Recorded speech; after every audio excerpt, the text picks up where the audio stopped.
श्रीमद्भागवत महापुराण अष्टम स्कंध अध्याय 3 गजेंद्र के द्वारा भगवान की स्तुति और उसका संकट से मुक्त होना।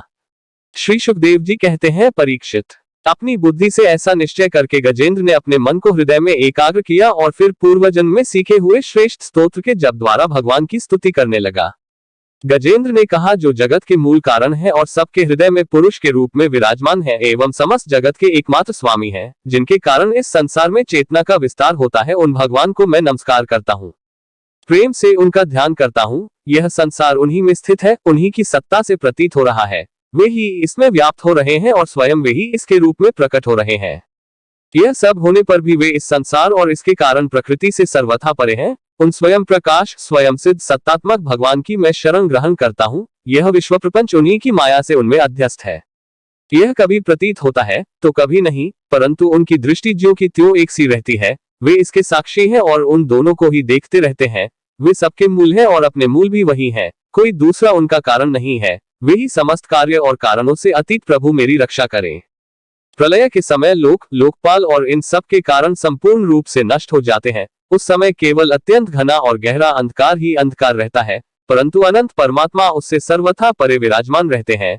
वे ही प्रभु मेरी रक्षा करें। उनकी लीलाओं का रहस्य जानना बहुत ही कठिन है। वे नट की भांति अनेकों वेश धारण करते हैं। उनके वास्तविक स्वरूप को न तो देवता जानते हैं और न ऋषि ही। फिर दूसरा ऐसा कौन प्राणी है जो वहां तक जा सके और उसका वर्णन कर सके। तो वे प्रभु मेरी रक्षा करें, जिनके परममंगलमय स्वरूप का दर्शन करने के लिए महात्मागण संसार की समस्त आसक्तियों का परित्याग कर देते हैं और वन में जाकर अखंड भाव से ब्रह्मचर्य आदि अलौकिक व्रतों का पालन करते हैं तथा अपने आत्मा को सबके हृदय में विराजमान देखकर स्वाभाविक ही सबकी भलाई करते हैं। वे मुनियों के सर्वस्व भगवान मेरे सहायक हैं।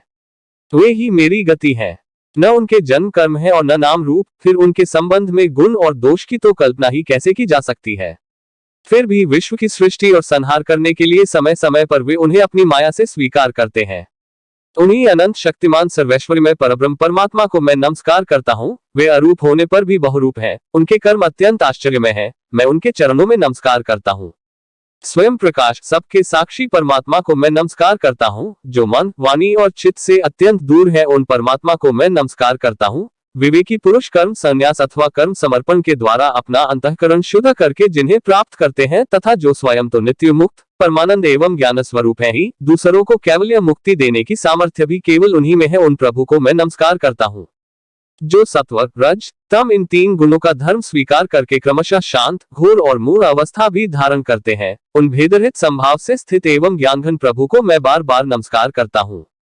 आप सबके स्वामी, समस्त क्षेत्रों के एकमात्र ज्ञाता एवं सर्वसाक्षी हैं। आपको मैं नमस्कार करता हूँ। आप स्वयं ही अपने कारण हैं, पुरुष और मूल प्रकृति के रूप में भी आप ही हैं। आपको मेरा बार बार नमस्कार। आप समस्त इंद्रियों और उनके विषयों के दृष्टा हैं, समस्त प्रतीतियों के आधार हैं। अहंकार आदि छायारूप असत वस्तुओं के द्वारा आपका ही अस्तित्व प्रकट होता है। समस्त वस्तुओं की सत्ता के रूप में भी केवल आप ही भास रहे हैं। मैं आपको नमस्कार करता हूँ। आप सबके मूल कारण हैं। आपका कोई कारण नहीं है तथा कारण होने पर भी आप में विकार या परिणाम नहीं होता, इसलिए आप अनोखे कारण हैं। आपको मेरा बार बार नमस्कार। जैसे समस्त नदी झरने आदि का परम आश्रय समुद्र है, वैसे ही आप समस्त वेद और शास्त्रों के परम तात्पर्य हैं। आप मोक्ष स्वरूप हैं और समस्त संत आपकी ही शरण ग्रहण करते हैं। अतः आपको मैं नमस्कार करता हूँ। जैसे यज्ञ के काष्ठरणी में अग्नि गुप्त रहती है, वैसे ही आपने अपने ज्ञान को गुणों की माया से ढक रखा है। गुणों में क्षोभ होने पर उनके द्वारा विविध प्रकार की सृष्टि रचना का आप संकल्प करते हैं। जो लोग कर्म संन्यास अथवा कर्म समर्पण के द्वारा आत्मतत्व की भावना करके वेद शास्त्रों से ऊपर उठ जाते हैं, उनके आत्मा के रूप में आप स्वयं प्रकाशित हो जाते हैं। आपको मैं नमस्कार करता हूँ। जैसे कोई दयालु पुरुष फंदे में पड़े हुए पशु का बंधन काट दे, वैसे ही आप मेरे जैसे शरणागतों की फांसी काट देते हैं। आप नित्य मुक्त हैं, परमा कल्याणमय हैं और भक्तों का कल्याण करने में आप कभी आलस्य नहीं करते। आपके चरणों में मेरा नमस्कार है। समस्त प्राणियों के हृदय में अपने अंश के द्वारा अंतरात्मा के रूप में आप उपलब्ध होते रहते हैं। आप सर्वेश्वरपूर्ण एवं अनंत हैं। आपको मैं नमस्कार करता हूँ। जो लोग शरीर, पुत्र, गुरुजन, गृह, संपत्ति और स्वजनों में आसक्त हैं, उन्हें आपकी प्राप्ति अत्यंत कठिन है, क्योंकि आप स्वयं गुणों की आसक्ति से रहित हैं। जीवन मुक्त पुरुष अपने हृदय में आपका निरंतर चिंतन करते रहते हैं। उन सर्वेश्वर पूर्ण ज्ञान स्वरूप भगवान को मैं नमस्कार करता हूँ। धर्म, अर्थ, काम और मोक्ष की कामना से मनुष्य उन्हीं का भजन करके अपनी अभीष्ट वस्तु प्राप्त कर लेते हैं। इतना ही नहीं, वे उनको सभी प्रकार का सुख देते हैं और अपने ही जैसा अविनाशी पार्षद शरीर भी देते हैं। वे ही परमदयालु प्रभु मेरा उद्धार करें। जिनके अनन्य प्रेमी भक्तजन उन्हीं की शरण में रहते हुए उनसे किसी भी वस्तु की यहाँ तक कि मोक्ष की भी अभिलाषा नहीं करते, केवल उनकी परमदिव्य मंगलमय लीलाओं का गान करते हुए आनंद समुद्र में निमग्न रहते हैं, जो अविनाशी, सर्वशक्तिमान, अव्यक्त, इंद्रियातीत और अत्यंत सूक्ष्म है, जो अत्यंत निकट रहने पर भी बहुत दूर जान पड़ते हैं, जो आध्यात्मिक योग अर्थात ज्ञान योग और भक्ति योग के द्वारा प्राप्त होते हैं, उन्हीं आदि पुरुष, अनंत एवं परिपूर्ण परब्रह्म परमात्मा की मैं स्तुति करता हूँ।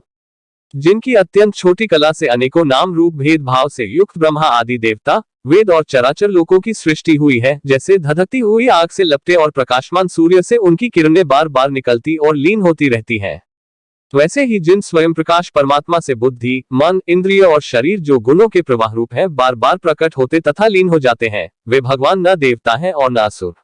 वे मनुष्य और पशु पक्षी भी नहीं है, न वे स्त्री हैं, न पुरुष और न नपुंसक। वे कोई साधारण या असाधारण प्राणी भी नहीं है, न वे गुण है और न कर्म, न कार्य है और न तो कारण ही। सबका निषेध हो जाने पर जो कुछ बचा रहता है वही उनका स्वरूप है तथा वे ही सब कुछ है। वे ही परमात्मा मेरे उद्धार के लिए प्रकट हो।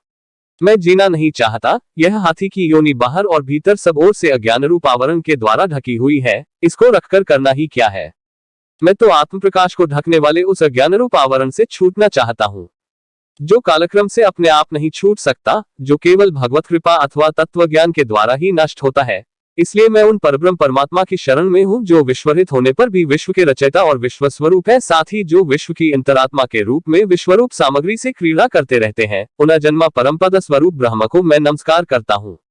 योगी लोग योग के द्वारा कर्म, कर्मवासना और कर्मफल को भस्म करके अपने योग शुद्ध हृदय में जिन योगेश्वर भगवान का साक्षात्कार करते हैं, उन प्रभु को मैं नमस्कार करता हूँ। प्रभु, आपकी तीन शक्तियों सत्व, रज और तम के रागादि वेग असह्य हैं। समस्त इंद्रियों और मन के विषयों के रूप में भी आप ही प्रतीत हो रहे हैं। इसलिए जिनकी इंद्रियां वश में नहीं है, वे तो आपकी प्राप्ति का मार्ग भी नहीं पा सकते। आपकी शक्ति अनंत है, आप शरणागत वत्सल हैं। आपको मैं बार बार नमस्कार करता हूँ। आपकी माया बुद्धि से आत्मा का स्वरूप ढक गया है, इसी से यह जीव अपने स्वरूप को नहीं जान पाता। आपकी महिमा अपार है। उन सर्वशक्तिमान एवं माधुर्य निधि भगवान की मैं शरण में हूँ। श्री सुखदेव जी कहते हैं, परीक्षित, गजेंद्र ने बिना किसी भेदभाव के निर्विशेष रूप से भगवान की स्तुति की थी। इसलिए भिन्न भिन्न नाम और रूप को अपना स्वरूप मानने वाले ब्रह्मा आदि देवता उसकी रक्षा करने के लिए नहीं आए।